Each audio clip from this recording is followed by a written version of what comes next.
There's a place in Tanzania where the earth remembers everything, where volcanic ash, laid down 1 million years ago, holds secrets that time tried to bury. Scientists call it Oldaway Gorge. But if you stand there at dawn, when the wind cuts through the valley and the sun bleeds orange across ancient stone, it feels like something more. It feels like a doorway. In 2018, archaeologists discovered something extraordinary here. Footprints. Not just any footprints, but the preserved tracks of our ancestors, frozen in hardened ash. You can see them clearly, the impression of toes, the weight distribution, the stride length. Someone walked here. Someone real. Someone who had no idea that 1 million years later, we'd be trying to understand their world. But here's what haunts me about those footprints. They don't just show us where someone walked. They show us that someone survived. That on one particular day, in a world we can barely imagine, a human being woke up, faced impossible odds, and lived to see another sunset. So let me ask you something. What if we could follow those footprints backward? What if we could step through that doorway in time and walk beside them, just for a single day? What if we could feel what they felt, see what they saw, and understand what it truly meant to be human when being human meant something entirely different? Close your eyes. Take a breath. And let me take you back. 1 million years ago, the world is unrecognizable. This is the early Pleistocene, and Earth is caught in a violent dance between ice ages. The planet's climate swings wildly, sometimes within a single generation. Where cities will one day stand, glaciers advance and retreat like breathing lungs. Where highways will one day stretch, forests rise and collapse into grasslands. But here, in East Africa, in the region that will become the cradle of humanity, the landscape holds its own savage beauty. The Great Rift Valley tears through the continent like a wound, creating a corridor of transformation. Volcanoes punctuate the horizon, some sleeping, others grumbling with menace.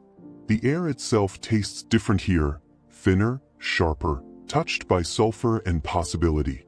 Picture it now. Dawn breaks over an endless savanna dotted with acacia trees, their silhouettes like ancient calligraphy against a blood-red sky. Grasslands roll in amber waves, tall enough to hide a predator, open enough to see death coming from a mile away. In the distance, mountains loom, their peaks sometimes wrapped in clouds, sometimes spitting ash. Rivers carve through the earth, but they're temperamental things, raging torrents one season, dust-dry channels the next. This is not a world that forgives mistakes. The animals here would make you question reality. Imagine elephants, but not like the ones you know. These are Paleoloxodon, standing nearly twice as tall, with tusks that curve like scimitars toward the sky. Picture hippos the size of trucks. Saber-toothed cats with fangs as long as your forearm, purpose-built for puncturing throats.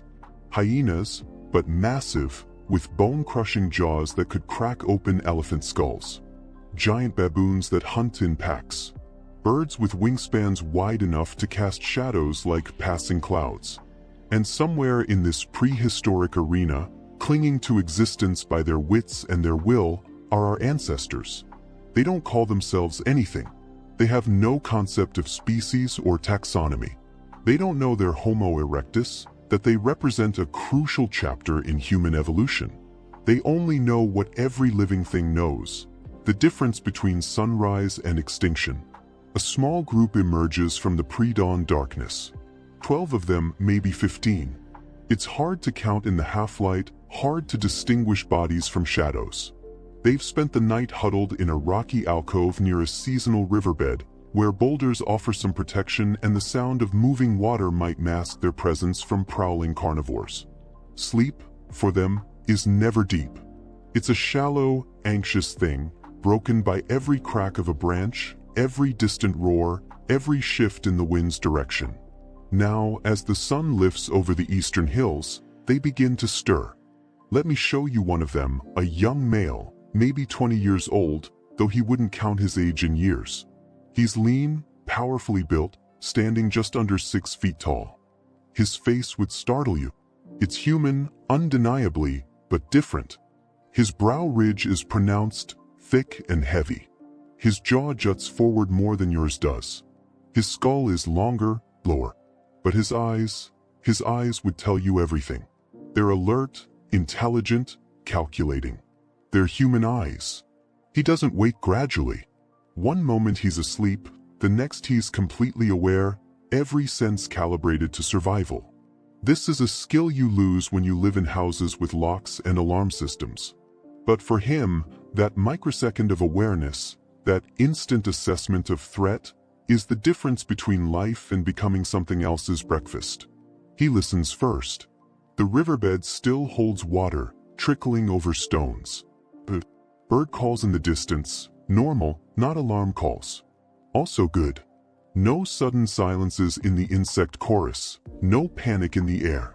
The night has passed without incident. He rises and the others follow his lead. There's a clear hierarchy here, but it's subtle, built on competence rather than violence. An older male, perhaps in his 30s, ancient by their standards, moves stiffly, favoring an old injury to his leg.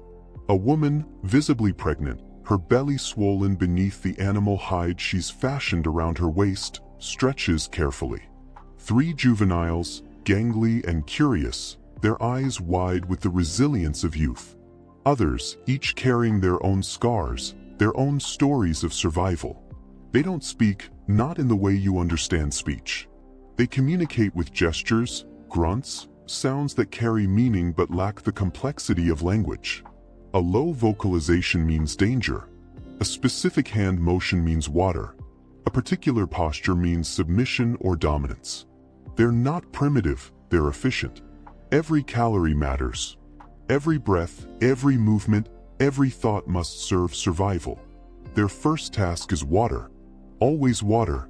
The riverbed won't last much longer. The dry season is coming, and soon these pools will evaporate into cracked mud and memory. Other animals know this too, which means gathering water is a calculated risk. The young male moves forward, scanning the banks. His eyes track everything: the pattern of prints in the mud, the depth of the water, the cover provided by surrounding vegetation. Others fan out, their positions defensive, protective. This is choreography born of necessity, refined over countless mornings, taught through imitation and harsh consequence. They drink quickly, cupping water to their mouths with their hands. Their palms are thick, calloused, but remarkably dexterous. These hands can crack nuts, dig for roots, fashion tools, throw stones with deadly accuracy. These hands will change the world, though they don't know it yet. As they drink, the young male notices something. Fresh tracks in the mud, massive and deep. Clawed, padded feet. A big cat, probably Dinofelis, the false saber-tooth. And the tracks are recent, the edges haven't dried yet, haven't crumbled. Which means the predator passed through here perhaps an hour ago, maybe less. He makes a sound, low and urgent. The others freeze. They follow his gaze to the tracks, and understanding ripples through the group. They're not alone. They've never been alone. Quickly now, they finish drinking and retreat from the water's edge. But as they move back toward higher ground, someone spots something else. Upwind, maybe 300 yards away, a dark shape on the ground. Too large to be a lone animal sleeping. Too still. It's a kill site. Something has died there, and recently. The group exchanges glances. In those wordless looks, entire arguments unfold. The pregnant woman touches her belly, a gesture that says we need food. The elder shakes his head slightly, too dangerous. The young male stares at the distant shape, calculating odds, weighing risk against reward. Because here's the brutal truth of their existence. They're not apex predators. They're not the fastest, not the strongest, not the most dangerous animals in this landscape. They're scavengers who sometimes hunt, opportunists who sometimes innovate. Their survival depends on making the right choice at the right moment. And on the horizon, clouds are building. Dark, heavy, pregnant with the kind of storm that can transform the entire landscape in minutes.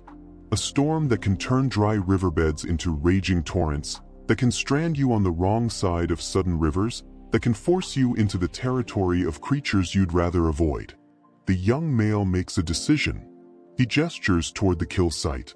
They'll investigate carefully, because opportunity and death often wear the same face in this world, and the only way to tell them apart is to get close enough to see which one smiles back at you.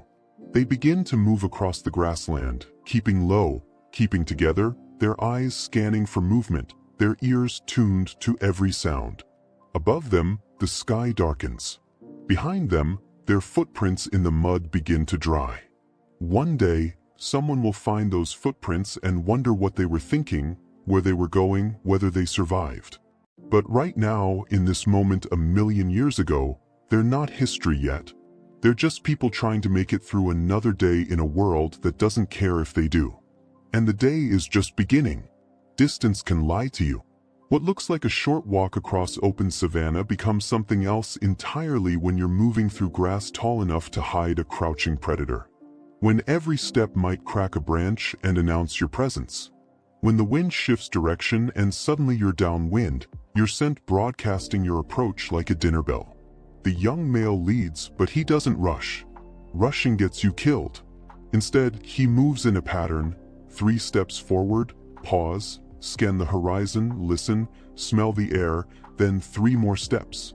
The others mirror him, spreading out just enough to cover more ground but staying close enough to help if something goes wrong. Because something always goes wrong. You have to understand what they're walking into. A kill site in this world is never empty. It's a negotiation, a hierarchy of violence written in blood and bone. The primary predator makes the kill and feeds first. Then come the secondary scavengers, hyenas, jackals, vultures circling overhead like death's patient accountants. And somewhere in that pecking order, humans have carved out a dangerous niche. They're not strong enough to challenge a lion, not fast enough to outrun a cheetah. But they're smart enough to read the situation, brave enough to take calculated risks, and desperate enough to try. As they close the distance, details emerge. The kill is massive, an elephant ancestor, perhaps a juvenile Paleoloxodon, its gray bulk collapsed on its side like a fallen mountain. The grass around it is trampled flat, painted dark with blood that's already attracting clouds of flies. The air thickens with the copper smell of death and the beginning stages of decay. But here's what makes the young male's spine stiffen with alarm. The primary predators are still there. 3 saber-toothed cats, their massive bodies draped across the carcass like spotted boulders. Smilodon's ancestors, all muscle and fang, their muzzles dark with blood. They're feeding, tearing into the soft belly where the meat comes easiest. The human group freezes. This is the moment where intelligence either saves you or condemns you. A less observant creature would have blundered forward and triggered a charge. A more timid one would have retreated immediately and lost the opportunity. But these humans do something remarkable. They wait. They watch. They think. The elder male, the one with the limp, makes a series of gestures. He's seen this before. The cats have been feeding for a while. Their bellies are distended, their movements sluggish with satisfaction. Predators at this stage are less aggressive, more likely to defend their kill than to chase.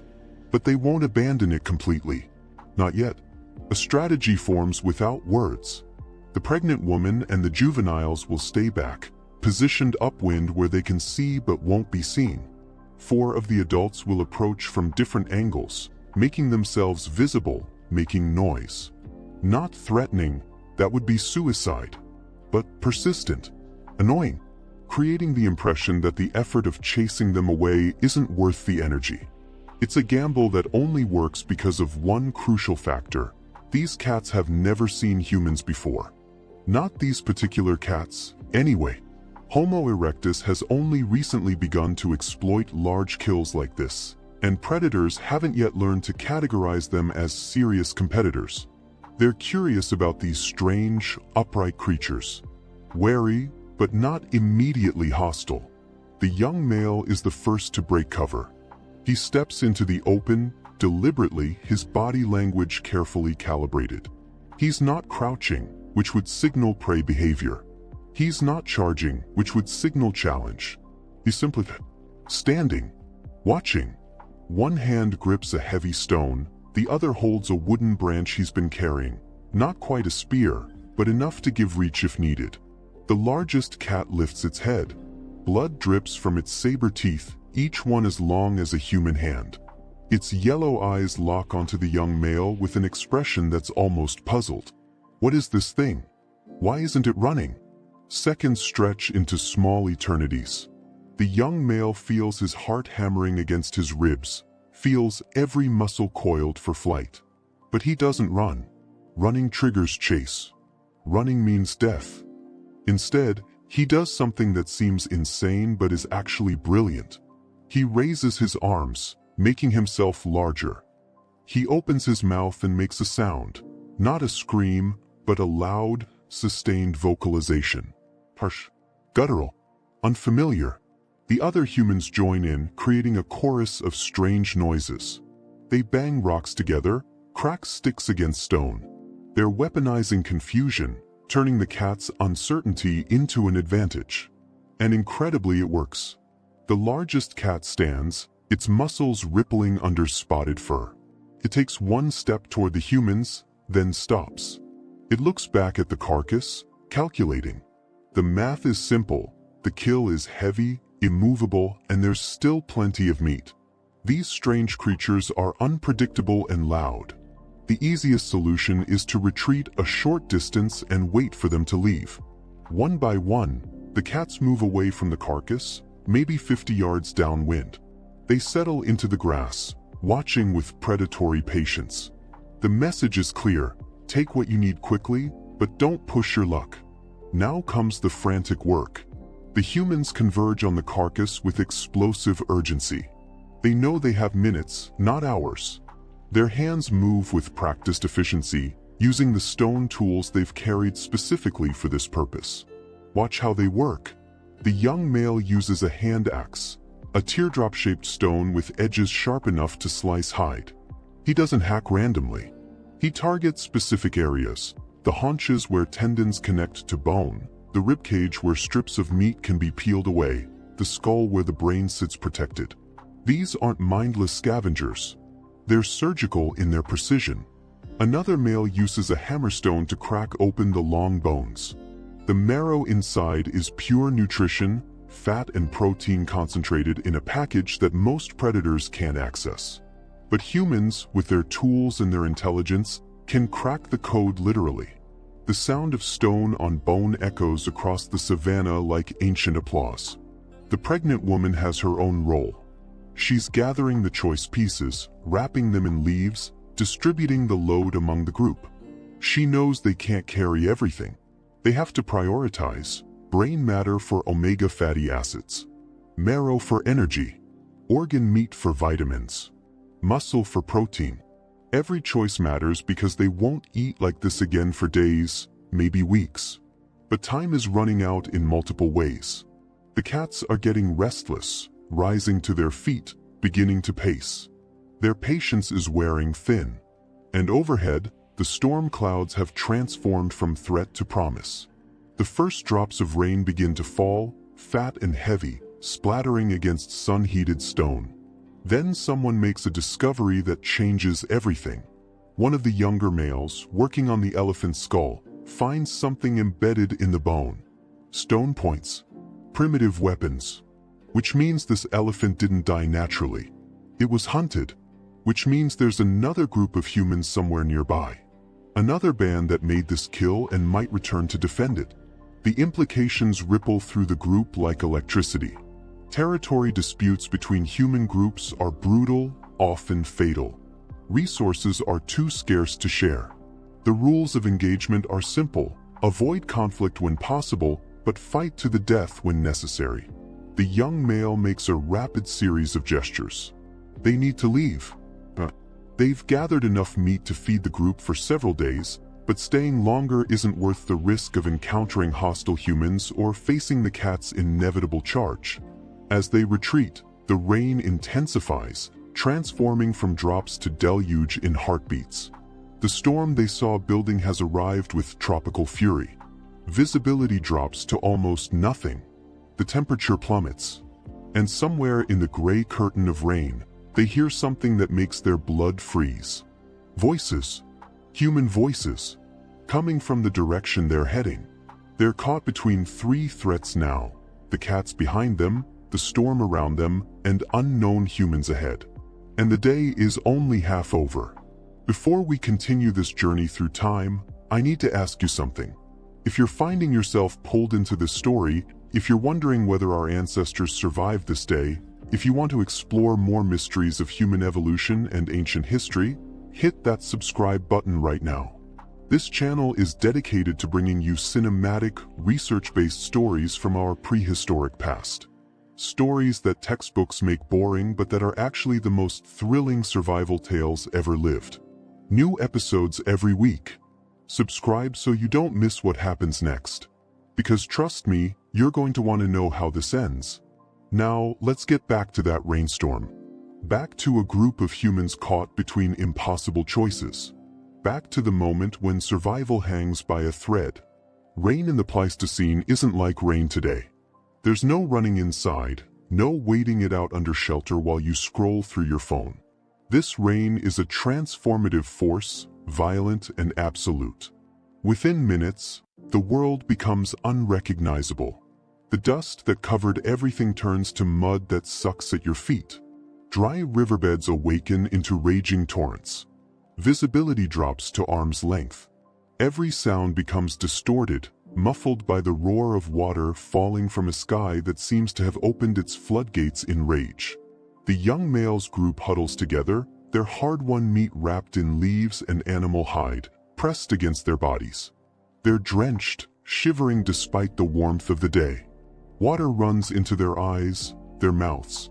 But the physical discomfort is the least of their problems. Those voices they heard, they're closer now. And through the gray wall of rain, shapes begin to materialize. Human shapes. Another group, moving through the storm with the same desperate urgency. This is the moment that anthropologists argue about in academic journals and university lecture halls. The moment that defines a crucial question about our ancestors: how did they treat each other? Were encounters between groups always violent? Or was there capacity for something else? Recognition, negotiation, maybe even cooperation? The two groups stop, perhaps 20 yards apart. The rain creates a strange intimacy, forcing them close enough to see details. The other group is larger, maybe 20 individuals. They're carrying similar tools, wearing similar adornments. They're human in every way that matters. But they're not family, not tribe, which in this resource-scarce world makes them competition, makes them dangerous. The standoff stretches. Both groups are exhausted, vulnerable, caught in the same storm. Fighting now would be costly for everyone.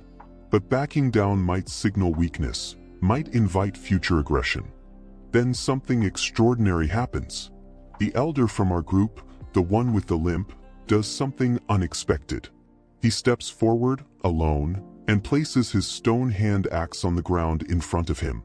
It's a gesture of not quite peace, but non-aggression. A signal that says, we don't want conflict. We're just passing through. For a long moment, nothing happens. Then an elder from the other group mirrors the gesture, sets down his weapon, steps back. It's not friendship. It's not alliance. It's something more fundamental, mutual recognition of shared vulnerability. A calculation that in this moment, survival matters more than territory. The two groups move past each other in the rain, slowly, watchfully. No one relaxes. Hands stay near weapons. Eyes track every movement, but no one attacks. It's a dance of détente choreographed by necessity. As the other group disappears into the storm, our young male feels something he can't name. Relief, yes, but also something deeper. A recognition that those others weren't so different, that under different circumstances, they might have been allies rather than threats. But there's no time for philosophy. The storm is intensifying, and they need shelter immediately. The rocky alcove where they spent last night is too far, across what's now a swollen river. They need something closer. The pregnant woman makes a sound, a vocalization that combines urgency and pain. She's struggling, her body burdened by the weight of the child inside her and the stress of the day. The group clusters around her protectively. They can't move fast anymore, which means they're vulnerable. The young male scans the landscape through sheets of rain. There, a dark shadow in the hillside. A cave opening, partially hidden by vegetation. It could be occupied by predators, could be a dead end, could be a trap. But it's their only option. They move toward it as one organism, the strong supporting the weak, the fast slowing for the injured. This is what sets humans apart, even a million years ago. Not strength or speed or fangs, but this, the willingness to help, to carry burdens together, to slow down for those who can't keep up. The cave entrance is narrow, barely wide enough for them to squeeze through. The young male enters first, his eyes struggling to adjust to the darkness. He listens, smells, every sense alert for danger. But the cave is empty, shallow but dry, safe enough. One by one, they file inside. The space is cramped, forcing them close together. But the closeness brings warmth, and warmth brings hope. They arrange themselves carefully, the pregnant woman in the deepest part of the cave, the juveniles around her, the adults at the entrance, ready to defend if necessary. Outside, the storm reaches its peak. Lightning cracks across the sky, illuminating the savanna in brief, surreal flashes. Thunder rolls like the voice of angry gods. But inside this small shelter, carved by water and time from ancient stone, the group is safe. They tend to their injuries. The young male has deep scratches on his arm from scraping against the elephant carcass. Another has twisted an ankle during the retreat.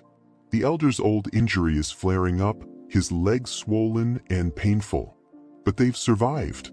They have food. They have shelter. As night falls and the storm begins to ease, something unexpected happens. The pregnant woman's water breaks. Labor begins here, in this cave, during the storm, at the end of this impossible day. There's no hospital, no doctor, no pain medication. There's only the group, their hands, their knowledge passed down through generations of survival. The women gather around her, supporting her body, speaking in low, reassuring sounds. The men create a perimeter at the cave entrance, standing guard during this most vulnerable moment. Hours pass. The storm moves on. Stars emerge between breaking clouds.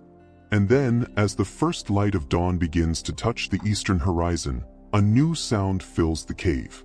The sound of a newborn's cry. It's thin, reedy, impossibly fragile. But it's life. New life, born against all odds, in a world that offers no guarantees.